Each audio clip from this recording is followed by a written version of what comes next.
బేటీ పడావో బేటీ బచావో ఏ బేటీ కన్నా పడాయించిండ్రా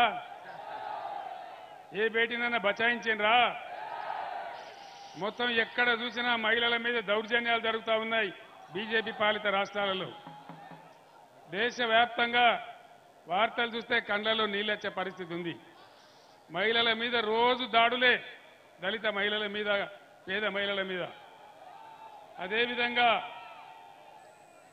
మన భారతదేశ రూపాయి విలువ ఎంత ఇయ్యాలా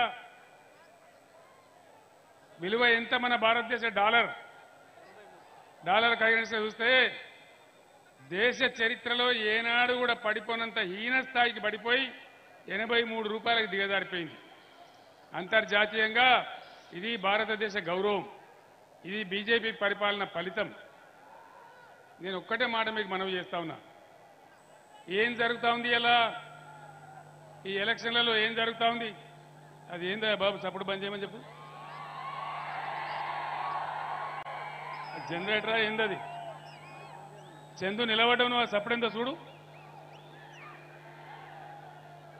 ఈరోజు ఏం జరుగుతా ఉంది ఒక పార్టీ ఏమో దేవుని పేరు చెప్పి ఓట్లు అడుక్కుంటుంది ఇంకో పార్టీ ఏ ఊరికి పోతే ఆ ఊరు దేవుని మీద ఒట్లు పెట్టుకుంటుంది ఒకడేమో ఓట్లు ఒకడేమో ఒట్లు ఇదే జరుగుతుంది కదా ఇవ్వలే బాబా వినబడతలేదా చప్పుడైంది అది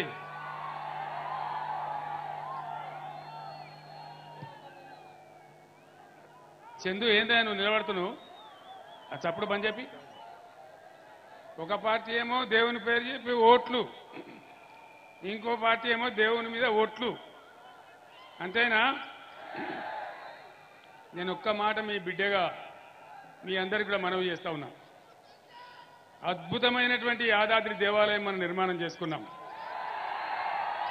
మా అద్భుతంగా చేసుకున్నాం ఎన్నడన్నా యాదాద్రి దేవాలయాన్ని యాదగిరి గుట్టను మనం ఓట్ల కోసం వాడుకున్నామా ఇగో ఇది తేడా ఈ రెండు పార్టీల నాటకాలు భువనగిరిలో చాలా పెద్దగా వినాలి ఒకడొస్తాడు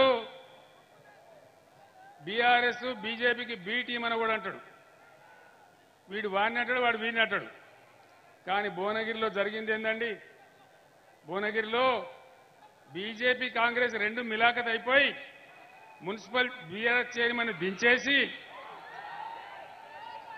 కాంగ్రెస్ వాడు చైర్మన్ బీజేపీ వాడు వైస్ చైర్మన్ ఈ మాట నిజమేనా మరి ఎవడు ఎవనికి బి టీం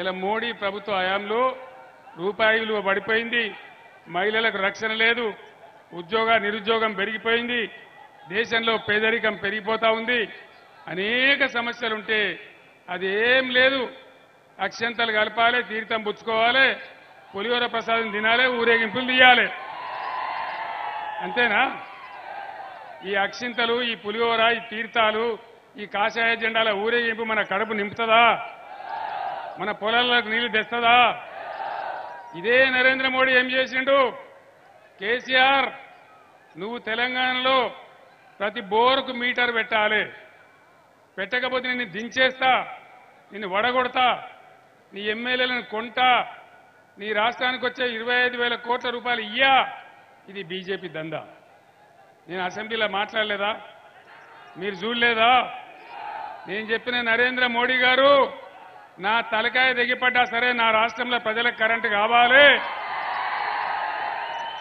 నేను మీటర్లు పెట్టాను చెప్పిన నేను ఇప్పుడు ఇక్కడ ఒకవేళ బీజేపీ కోటేస్తే ఏమంటారు మేము రైతుల మోటార్లకు మీటర్లు పెట్టమనంగా కూడా మాకే ఓటేసిండ్రు అందుకే తెల్లారి నుంచే మీటర్లు పెడతామంటారు అందుకే రైతాంగం ఆలోచన చెయ్యాలి బీజేపీ హయాంలో తెలంగాణకు ఒక్క నవోదయ విద్యా పాఠశాల ఇయ్యలే ఒక్క మెడికల్ కాలేజీ ఇయ్యలే నేను 150 సార్లు ఉత్తరాలు రాసిన 50 సార్లు ఢిల్లీకి పోయి మొరబెట్టుకున్నా మేము కొత్తగా రాష్ట్రమైన మేము బతకాలే 15 ఏళ్ళు కొట్టాడి ఉద్యమం చేసినాం కాబట్టి మాకు కావాలంటే ఒక్క నవోదయ పాఠశాల ఇయ్యలే చట్టం ప్రకారం ఇచ్చే పరిస్థితి అయితే ఇవాళ శేఖర్ రెడ్డి గారి నాయకత్వంలో భువనగిరిలో ఎయిమ్స్ తెచ్చుకున్నాం అన్నాడు కొట్లాడి బ్రహ్మాండంగా మనకిక్కడ నవోదయ పాఠశాల వచ్చేది భువనగిరిలో. కానీ బీజేపీ ఇయ్యలే. ఇయ్యాల బీజేపీ నుంచి పోటీ చేస్తే ఆయన ఆనాడు ఎంపీగా ఉన్నాడు. మరి ఇలా ఏం ముఖం పెట్టుకొని ఈయన ఓట్లు అడుగుతా ఉన్నాడు? దయచేసి ఆలోచన చేయాలి. గుడ్డిగా ఓట్లేయడం కాదు. అదేవిధంగా మనకు రాగానే 7 మండలాలతో ఆంధ్రాకి ఇచ్చేసినాడు నరేంద్ర మోడీ. 400 మెగావాట్ల సీలేరు ప్రాజెక్టు తీసుకుపోయి ఆంధ్రాకి అప్పచెప్పినాడు. మన నోట్లో మన్ను కొట్టి. ఆనాడు మనకు కరెంట్ షార్టేజ్ ఉంది, బాధపడతా ఉన్నాం, కొత్తగా రాష్ట్రమైనాం. కానీ నిర్దాక్షిణ్యంగా మనకి తీసుకొని పోయినాడు. కాబట్టి దయచేసి నేను మీ అందరినీ కోరుతా ఉన్నా, నరేంద్ర మోడీ లేకుండా, బీజేపీ లేకుండా ఇంకా ఏ ప్రభుత్వం ఉన్నా కేంద్రంలో మనకు బ్రహ్మాండంగా లాభం జరిగేది. తెలంగాణ భారీగా నష్టపడ్డదే భారతీయ జనతా పార్టీ కేంద్ర ప్రభుత్వం వల్ల. మళ్ళీ సిగ్గు లేకుండా వాళ్ళు ఏ విధంగా ఓట్లు అడుగుతున్నారో, ఏం మాట్లాడుతున్నారో మీరు ఆలోచన చేయాలి. ఆనాడు తప్పిపోయి ఓటేస్తే బీజేపీకి 4 ఎంపీలు గెలిచింది. అందులో ఒక ఆయన కేంద్ర మంత్రి అయిండు.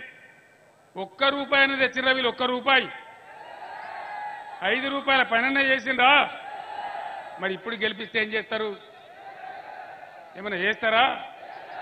ఏం లేదు. ఇక పసుపు కలప, బియ్యం కలప, అక్షింతలు కలప, ఊరూరికి వంచ, పులిహోర వండ, 10 మందికి పెట్ట, ఓట్లు దొబ్బ.